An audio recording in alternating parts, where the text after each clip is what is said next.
ময়মনসিংহের ত্রিশালে অস্ট্রেলিয়ায় লোক পাঠানোর কথা বলে 4 ব্যক্তির কাছ থেকে ৪৫ লাখ টাকা নিয়ে গা টাকা দিয়েছে প্রতারক উজ্জ্বল আহমেদ।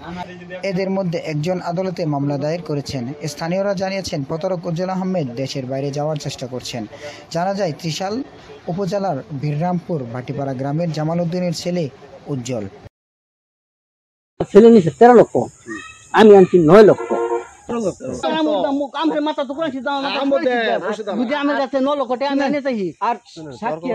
সাক্ষী কেটা কেটা হ্যাঁ জানে, সাক্ষীর খবর আমি জানি, সাক্ষীর খবর উনি জানে না। না আমি জানি না কিছু। তার স্ত্রী বড় ভাই অস্ট্রেলিয়া থাকেন। একথা বলে ভুয়া ভিসা, বিমানের টিকিট ও প্রয়োজনীয় কাগজপত্র সংগ্রহ করে সোহেল মিয়ার কাছ থেকে মোট 22 লাখ টাকা, ফিরোজ আহমেদের কাছ থেকে 12 লাখ টাকা, এনামুল হকের কাছ থেকে 4 লাখ টাকা এবং জাহাঙ্গীর আলমের তানবীরের কাছ থেকে 5 লাখ টাকা নেন।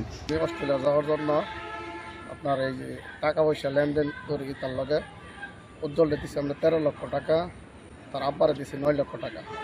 উজ্জ্বল টাকা দিচ্ছে, ডকুমেন্ট আমার কাছে, তার চেক আছে, স্টেম আছে, তার আব্বারে টাকা দিচ্ছে, ভিডিও ফুটেছে মাধ্যমে। অস্ট্রেলিয়া পাঠানোর কথা বলে 13 লক্ষ টাকা নেয় এবং ওনার বাপ সহ, ওনার বাপে নেয় 9 লক্ষ টাকা, দুই বাপে উতে মিল্লা 22 লক্ষ টাকা নেয় ওনার কাছ থেকে। ওটা বুঝে 22 লক্ষ টাকা নিয়ে গেছে অস্ট্রেলিয়া নেওয়ার জন্য।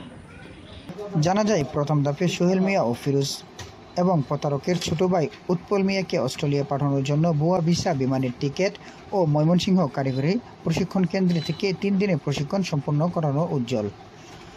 বিদেশে যাওয়ার জন্য সোহেল ও ফিরোজ কেনাকাটা সম্পন্ন করেন, কিন্তু সে সময় উজ্জ্বল বিমানের টিকিট বাতিল বলে জানান এবং পরবর্তী তারিখ জানানো হবে বলে জানিয়ে দেন। দীর্ঘ সময় পার হলেও উজ্জ্বলের কোনো হদিস পাওয়া যায়নি এবং মোবাইল ফোন বন্ধ।